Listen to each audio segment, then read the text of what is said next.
Hi, this is Ryan Bush with Pacific Reiki. With how busy we all are and how many other things we have to deal with on a regular basis, most of us don't have time to learn a really complicated theory or to read a long book about topics like personal growth and consciousness. So it's really important to talk about things in the simplest terms possible. That's why I like to take all the complexities of life and the journey of personal growth and talk about it in terms of three levels of being, which we can call the lower, ordinary, and higher levels of being. The more we start to pay attention to how we're doing over the course of our life, the more we will start to notice patterns emerging. Most of the time, we can function fairly well, and we don't usually pay any attention to this level of being because it is so ordinary. We're usually able to do a certain range of things with our mind, our body, and our energy, and that's just how we figure life is. But at sometimes we may be able to function far less well than usual. We might call this a more dysfunctional or lower level of being because we may be dealing with high levels of physical pain. We might be dealing with emotional challenges like feeling really sad or upset, anxious, angry, or feeling overwhelmed. We might have mental challenges like feeling really distracted or unfocused. We might feel like we have brain fog or just don't feel like we're able to concentrate on things as well as we usually can. Or in terms of our energy, we might be feeling extremely sluggish or feel like we don't have any energy to do things. Or on the other hand, we might feel that our energy is too high and too frantic or manic. We might feel that we're too hyper. And so that can be another way that our energy might be doing less well than usual. In addition to this lower and ordinary level of being, on the other hand, there are also maybe times in our life when we're able to function far better than usual. At this higher level of being, we might be able to do far more than most people can in their daily lives. If we're talking about our mind, we might experience strong leaps of insight or intuition or creativity. We might have leaps of brilliant genius where we're able to understand things or explain things that are usually beyond our reach. In terms of our body, we might have times when our body is able to function with a high degree of grace and skill and brilliance.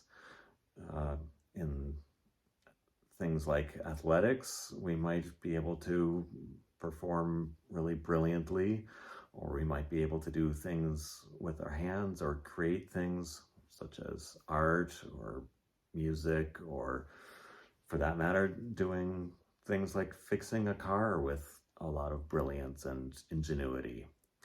In terms of our energy, if our energy is functioning at this higher level of being, that often corresponds to things like where our energy is really open and our energy flows extremely beautifully. We might talk about that as the highly energized state that we work with in traditions like Reiki, Qigong, or the chakra system, where our energy just flows really beautifully and powerfully. And there's a lot to say about this higher level of being, just as there's a lot to say about the lower level and even the ordinary level of being. So the reason that this theory is so important is because, first of all, it gives us a lot more insight into how we're doing at any one particular time and why we're feeling that way. It also gives us a lot more ability to work with these levels of being, so that if we're currently at the lower level of being, we can shift up into the more ordinary or normal way of being. And if we're at the ordinary level of being, we can shift up into the higher level of being. So during the course of this video, we'll talk about how we can begin to work with these various states. I just want to mention that the reason I feel so strongly about sharing this material is because I feel it's at the very core of everything that I'm trying to get at with my various teachings, classes, and books. So I'm happy to be sharing it with you guys. So let's talk a little more about these various levels of being. One thing that it's really essential to understand is that not all parts of ourselves are necessarily at the same level at any given moment. So, for example, our mind might be at the ordinary level, our body might be at the lower level, like if we're having a lot of back pain, for example, our body might be functioning less well. And meanwhile, our energy might be at the higher level. We might be feeling this really open, brilliant, highly energized state, even while parts of our body are doing less well and our mind is doing just okay. So as we start to flesh out this theory of these three levels of being, we can understand that our mind might be at one of these levels, our body might be at another level, our energy might be at another level still, or they might be all at the same level. So part of the power of this theory comes because we don't have to have an extremely long, complicated process of introspection with ourselves to check in and see exactly how I'm doing, exactly what level of a 7-part system or whatever am I experiencing. We can just think, how am I doing? Am I doing okay, really poorly, or am I doing great? And then we can think, how's my mind doing, my body, my energy? So that's part of the explanatory power of this system, so that we don't have to think a huge amount about it, but we can start to understand how we're doing. So let's talk a little more about what each of these levels is like. When it comes to the mind, there are many theorists who have talked about these different levels of the mind.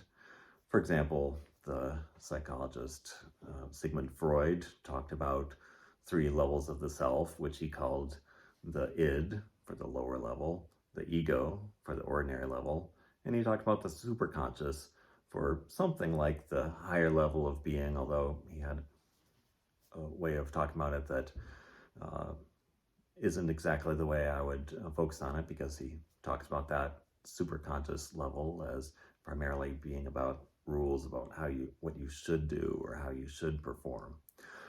Another great psychologist, Carl Jung, on the other hand, talked about 3 levels of being, where he talked about the lower level as what we could call the level of the shadow or complexes, where we're caught up in all these strong, difficult emotions and might be acting unconsciously. We might unintentionally hurt ourselves or others by not thinking about how we're acting, or we might just be so extremely upset about things that we can't focus and can't act with the usual degree of care and consideration that we normally are able to do.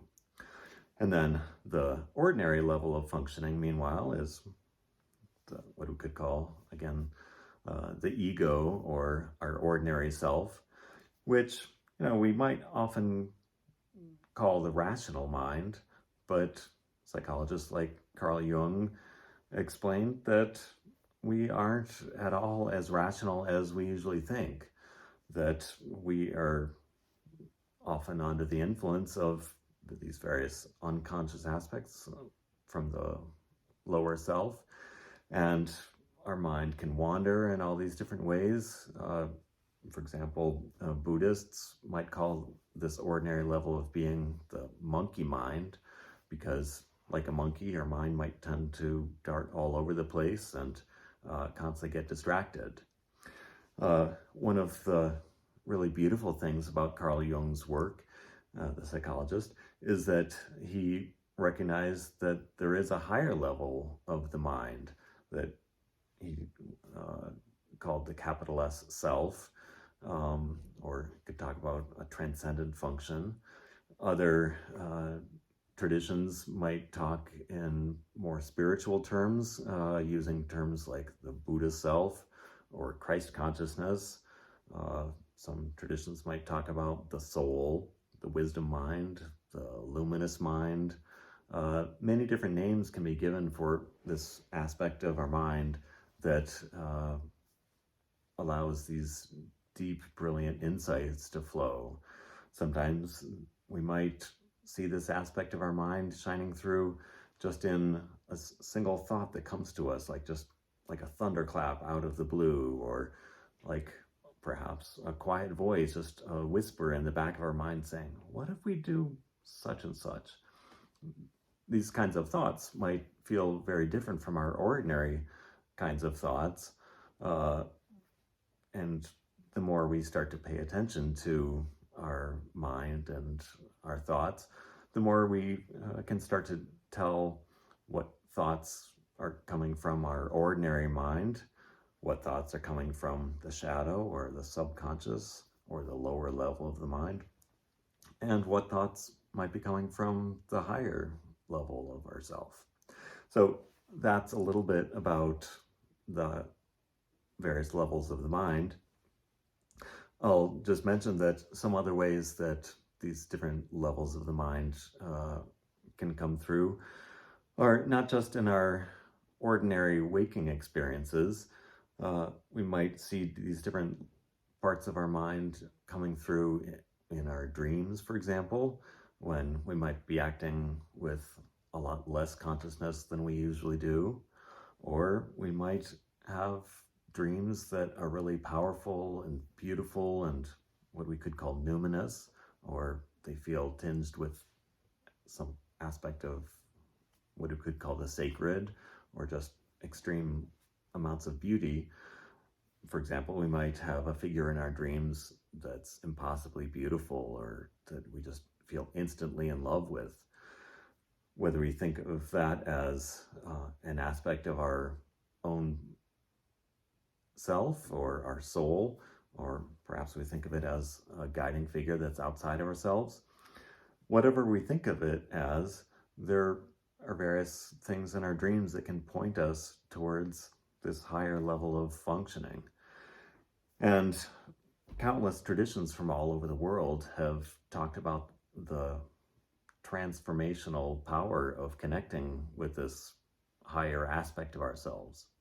And many traditions have also talked about the importance of learning to understand the lower level of our mind, that it's really, really important to understand when we're acting under the influence of these unconscious forces, the shadow parts of ourselves that might just want to act out of greed or selfish desire, or not care about what we really think is important or right. We might just want to do things just because we feel like it, or might do things that are destructive to ourselves or others.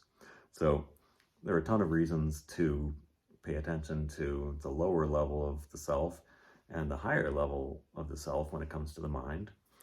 And the more we understand these, the more we appreciate also that middle ordinary level of the mind.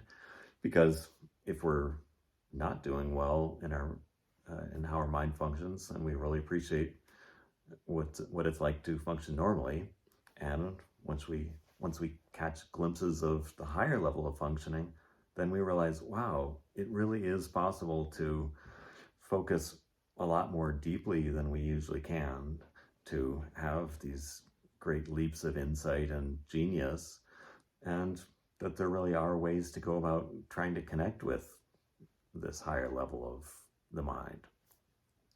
Now that we've said a little more about the various levels of the mind, We also have to talk about the body. And, you know, as I mentioned before, the lower level of the body is when our body is functioning less well than usual. Uh, we talked a little about chronic pain, or pain of any kind, whether it's chronic or just temporary. And the thing that's interesting there is that different parts of our body can be at different levels. For example, our back might be in a lot of pain, but our hands might be doing perfectly well, or even at the higher level of functioning. So the more deeply we pay attention to the various parts of our body, the more we may start to notice the different levels of functioning in different parts of our bodies. In addition to this lower level of functioning that may come from dealing with pain, other aspects of that lower level of the body might be if we're having health issues of some kind, whether it's a serious health issue like cancer or disease of some organ. We might just be talking about extreme levels of stiffness or tightness in our muscles or our joints. Basically anything that severely limits our ability to function in our body, whether it's just temporary or longer term, can contribute to part of our body at least being at this lower level of functioning. And meanwhile, there's also the ordinary level of functioning of the body where we're able to do all the things we might normally do in our daily lives, being able to walk around, sit, stand, do whatever kinds of exercise we might normally do, kind of all the usual ordinary functionings of the body that we don't think twice about. And meanwhile, there's also that higher level of the body when we have that degree of grace or genius of how the body works, which is an extremely beautiful thing to experience. And something that's very important to talk about here is that, you know, being at that higher level of the body isn't just a matter of we were born that way, or we spent years and years and years training to be an elite athlete or an elite musician or painter or something like that. There are times when our body can go from being at the lower level of functioning, shift up into the ordinary level, and then suddenly things might blossom and unfold, and suddenly we're able to move with so much grace and fluidity that we don't normally have the ability to do. For example, when people talk about working with their energy, they might undergo a process where their energy starts to awaken. And I'll talk later in the video about the awakening process more generally.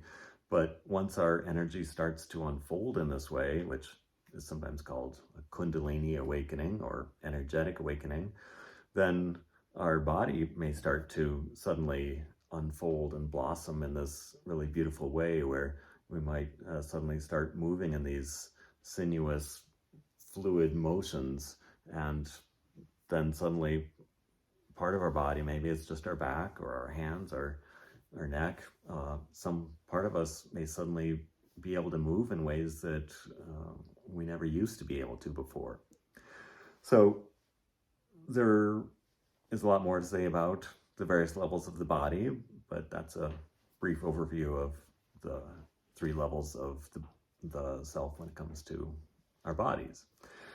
And to say a little bit more about energy, when our energy is at the ordinary level, we don't think twice about it. We are just able to do the usual range of things that we do in our daily lives. We might have a certain amount of energy. We might be a little bit tired at times, a little bit hyper, or we might be ordinarily focused or whatever. There's a certain range of ordinary experience when it comes to our energy that we don't usually think anything of.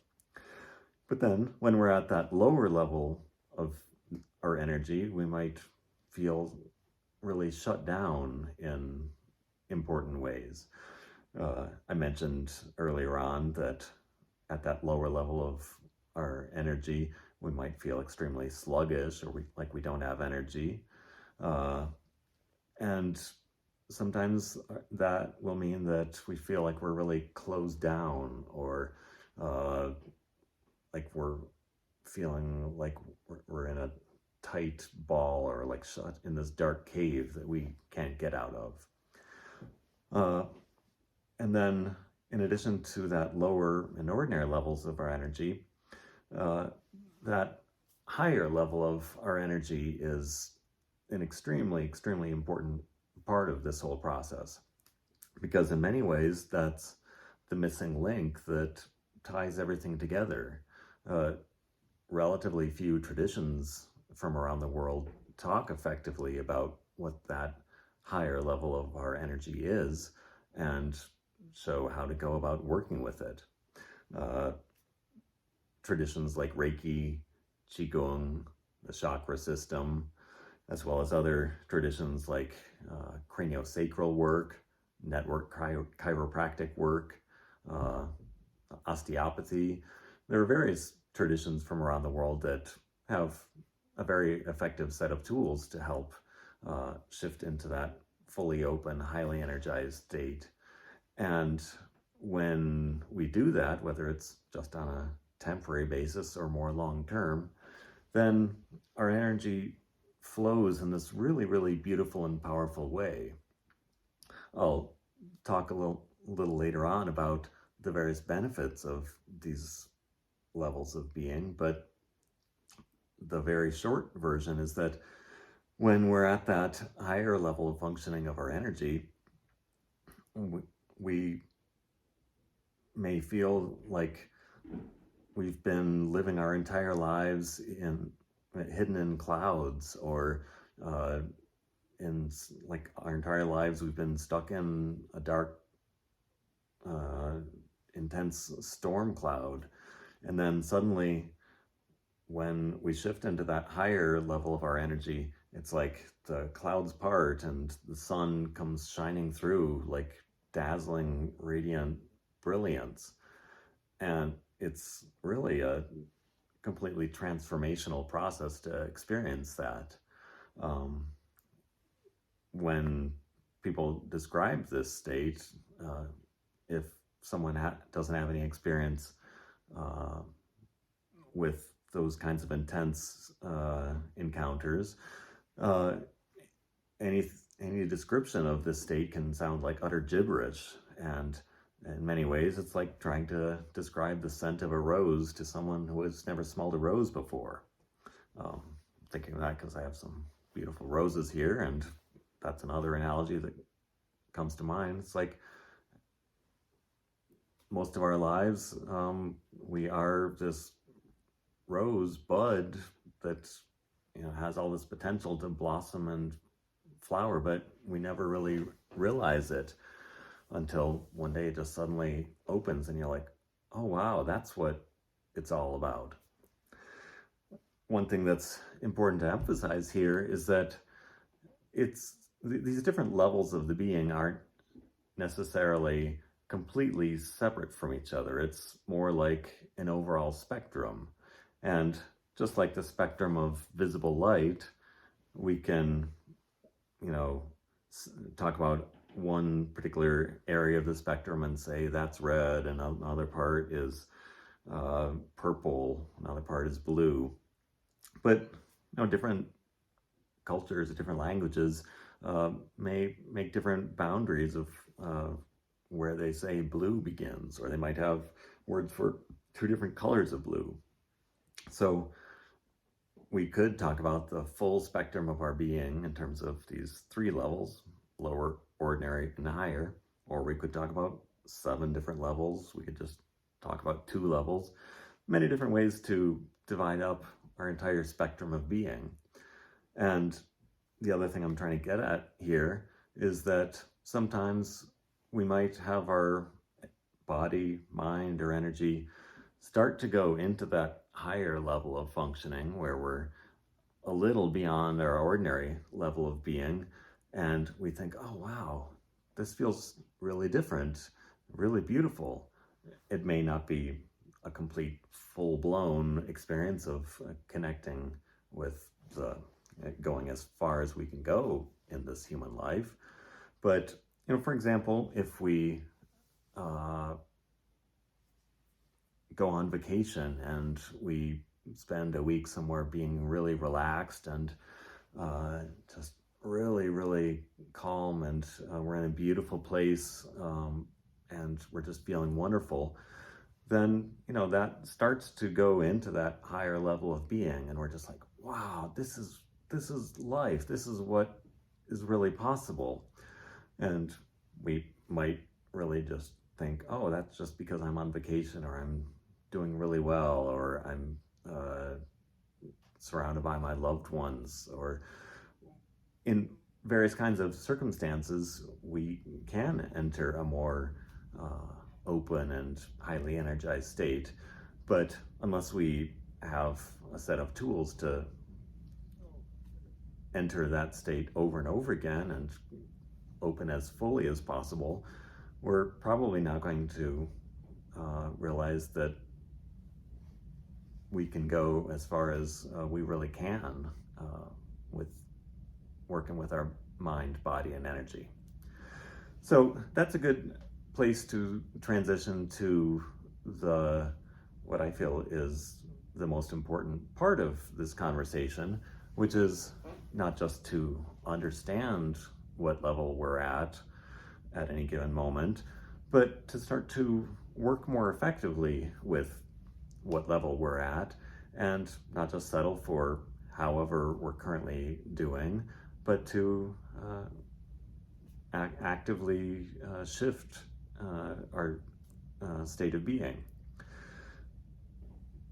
There's certain long-term, broad-scale patterns that we can observe over the course of our life, where most of the time our mind might be really strong. Most of the time our mind might be at that higher level of being, or our body might be the one that is really strong, and most of the time our body is at that higher level of functioning. Or whatever patterns we observe in our life, where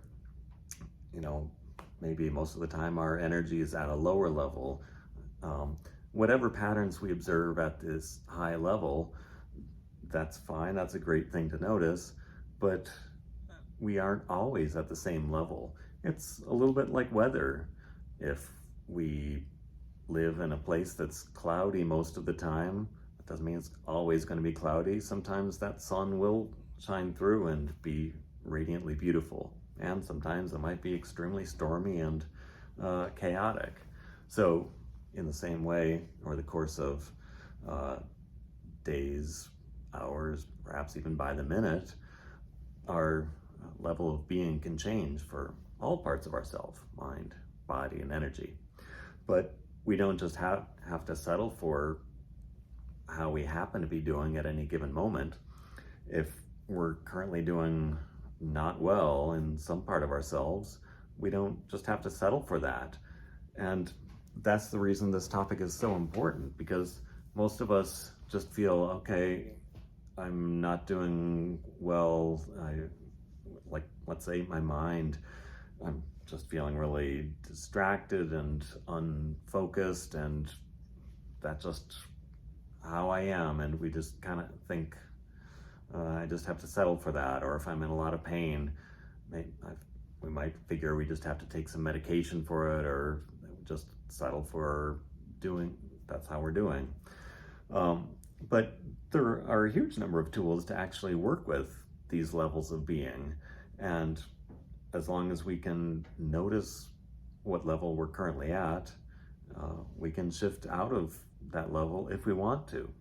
There are extremely valid and important reasons why we might be at whatever level we currently are at. If we're feeling pain, there's a reason to be feeling that pain. If we're currently feeling at the ordinary level, there's a reason for that. Same thing for the higher level.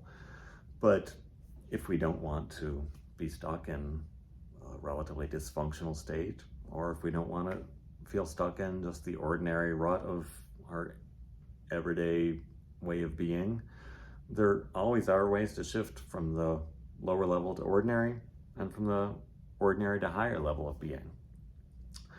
So I'm not going to be able to go into a huge amount of detail about these various tools to shift our way of being, because there's quite a lot to say about each of them. But I will mention that I talk some about these various tools in the appendix of my most recent book, which is called From Wandering to Illumination.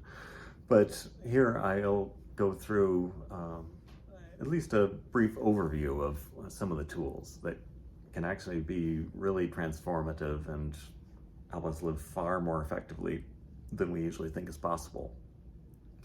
When it comes to working with our mind, there are a huge range of tools that have been developed by different people and cultures from all over the world. For example, one set of tools for working with the mind is meditation. And I've talked quite a lot in other videos and books, etc., about how meditation is far more broad and varied than most people think. And if anyone thinks that meditation is just boring or too hard or not for them, I really encourage folks to give it a shot and check out my other videos on here to hear a little bit about why it's so important, how we can go about creating a meditation practice that works with whatever kinds of things we enjoy. Whatever we like doing in life, there's a way to turn it into a kind of meditation. If we like gardening, that can be a form of meditation. If we like bowling, or spending time with friends for that matter, or spending time with loved ones or pets, anything can be a form of meditation if we approach it in the right way. And it's fundamentally about learning to calm our mind and focus a lot more deeply than usual. So meditation is one powerful set of tools. Another set of tools comes from the world of psychology. For example, Carl Jung, the psychologist I mentioned earlier, has a broad range of tools for working with the mind. For example, we can talk about an overall set of tools for working with the shadow or the unconscious that might involve things like talk therapy, where we learn to explore our complexes or the ways that we might act unconsciously. We can work with our dreams. We can work with many different ways of understanding who we are, what makes us tick, and if we're currently at the lower levels, stuck in some kind of complex or acting unconsciously, we can shift to a more ordinary level, or through the process of what we could call the transcendent function, or the process of individuation, we can learn to connect with the deepest parts of ourselves. So Jungian psychology and other kinds of psychology offer powerful sets of tools.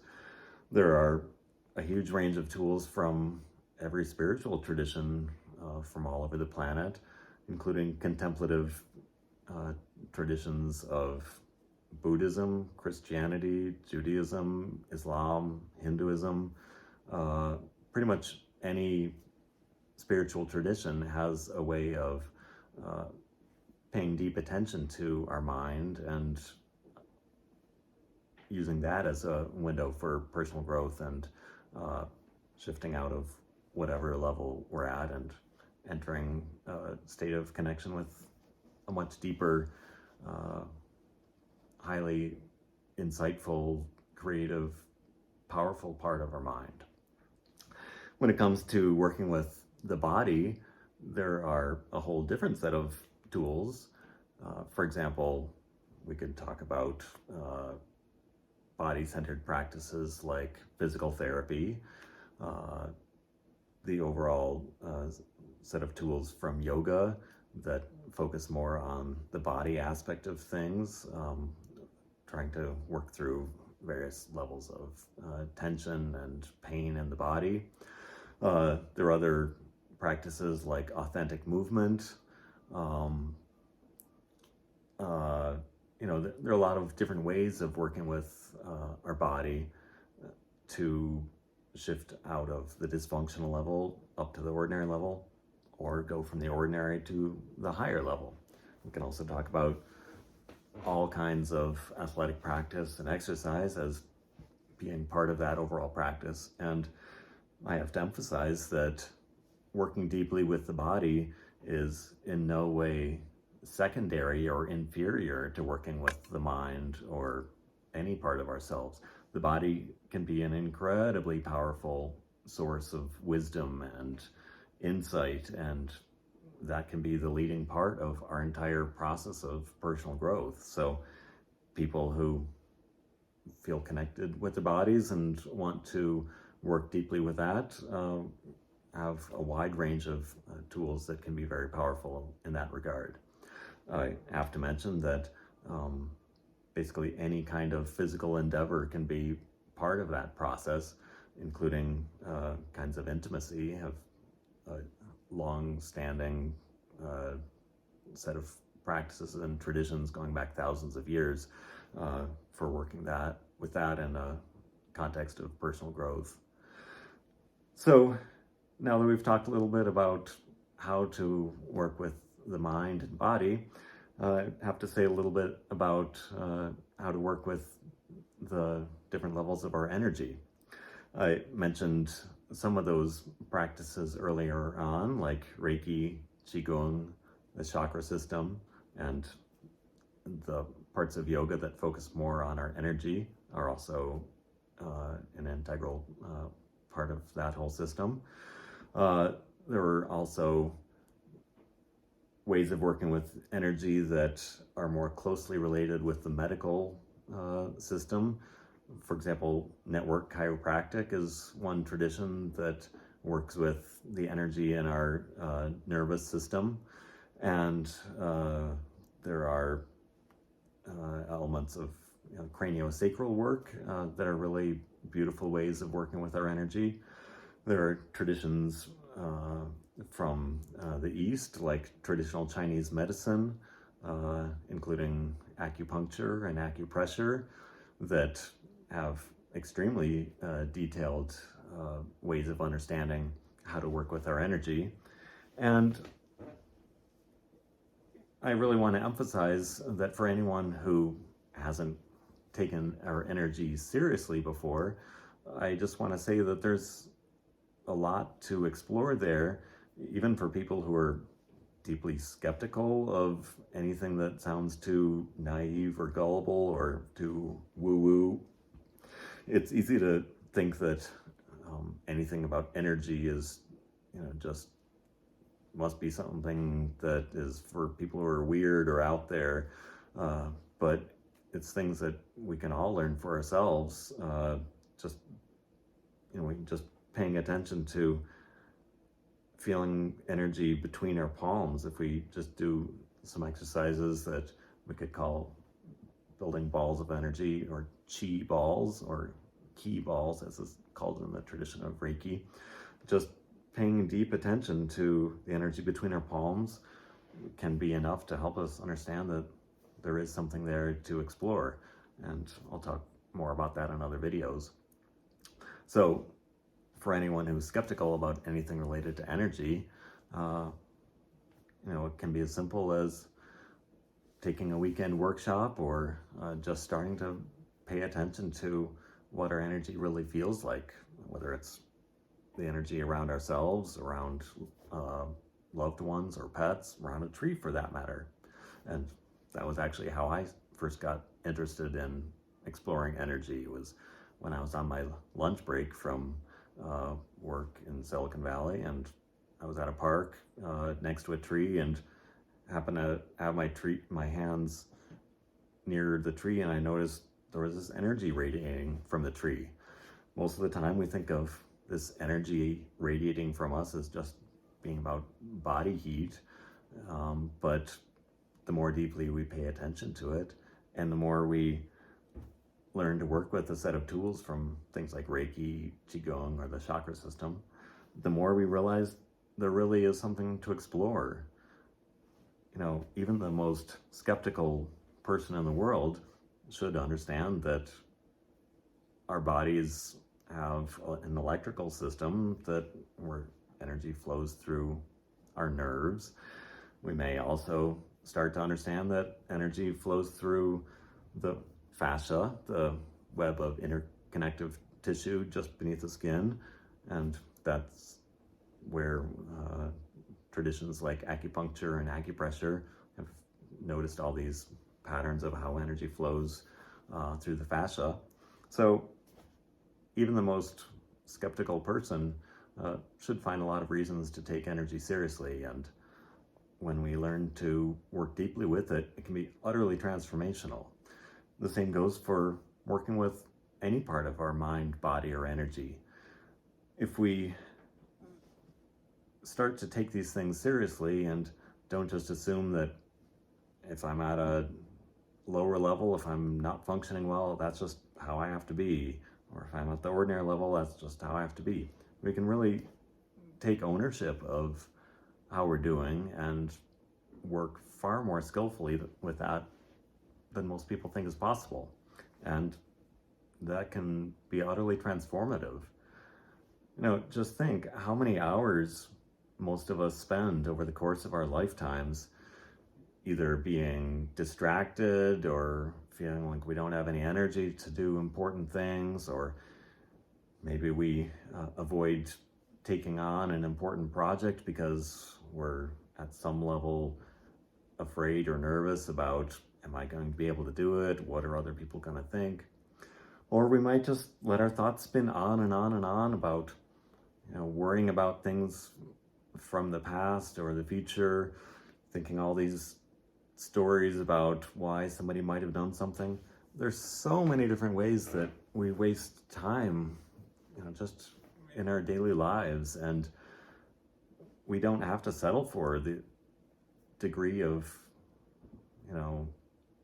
scatteredness, distraction, upset, feelings, being overwhelmed, all the levels of dysfunction and chaos that we think we have to settle for as part of human life. I'm not trying to knock how anyone lives their life, because there are countless different ways to be, but anyone who wants to learn to live more skillfully, thinking about things in terms of 3 levels of being can be a powerful way to go about the process. People who want to go into more detail and learn to work in a more fine-grained level with any part of ourself, there are a lot of very powerful systems for going about doing that, but a very easy and powerful way to begin the process is to focus on these 3 levels of being. So if anyone has any thoughts or questions, please let me know. I'll talk more about all these things in other videos, classes, and books, but if there's any way I can help with your process, please let me know. Peace, love, and blessings.